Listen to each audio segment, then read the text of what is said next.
At the end of apartheid in 1994, Nelson Mandela said South Africa belongs to all those who reside in it. But the last few weeks has seen a challenge to the architect of the Rainbow Nation. The legacy of racism in the last month has reared its ugly head in the form of xenophobic attacks by some native South Africans towards other foreign nationals, including Africans. This has taken form in the looting and torching of their shops and homes. This week alone, reports emerged of a Nigerian church set on fire, alleged by some locals as a brothel. I'm saying they're making our place corrupt here, so we don't want them here anymore, you understand? They open their business in our country. Why don't they go to their country? We are in our country. This latest attack in Tshwane, Pretoria, rose up in the run-up to a planned march last week Friday by a local anti-foreigner group who call themselves the Mamelodi Concerned Residents. The organisation sees migrants from Asia and Africa as responsible for the area's high crime rates and high local unemployment. In response to these protests, the South African government has called for calm. Government is deeply concerned about outbreaks of violence, which may result in loss of life and/or damage to property.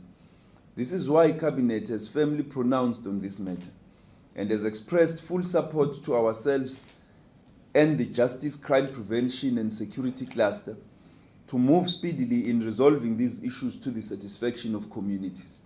I wish to appeal to all South Africans to desist from rhetoric or actions that are xenophobic. This developing crisis revives memories of xenophobic bloodshed in 2015, as well as 2008, when 62 people were killed. But contrary to the idea that anti-immigrant sentiment is fairly recent, research indicates that this phenomenon has been an important marker in post-apartheid South Africa.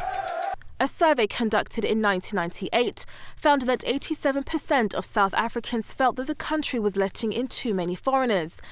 In a Wits University survey in 2004, residents in inner-city Johannesburg, almost two-thirds of South Africans, thought it would be a positive thing if most of the African refugees and immigrants left the country. And a 2014 survey by the Gauteng City Region Observatory revealed that levels of xenophobia and intolerance of foreigners are increasing in Gauteng, as 35% of all respondents said that South Africa should send all foreigners home now. People are very often subject to discrimination when they try to access healthcare. We see a number of people being turned away simply on the basis of their nationality, which of course is unconstitutional. We also see unfortunate incidences of some schools turning away refugees or asylum seeker children because of the fact that their nationality is not South African, which also it would be constituted as unlawful. For many refugees, the situation has caused them to return to their original homelands. Township iri padhuze nepedu vakatanga kurohwa maSomalians vachipiswa vachichekwa nemapanga vachitorerwa zvinhu zvavo zvese. Saka isusu takangoziva kuti zvavabva ipapo vakutoya kwatiri. Vatakuta tichitiza tichinorara kuchikoro vataitira chechi. Kusvika patakazoona kuti kana takufamba murodhi vakupota vachitaurira kuti tikutoya manheru. Patakabva tangotiza, tangobuda nehembe dzawakapfeka idzodzo uchingotiza uchienda kukembi yakanga yavhurwa kuPhoenix. Much of the violence can be seen as a result of economic frustration, but inept political leadership and poor infrastructure set up for a country with a black majority population should also be considered.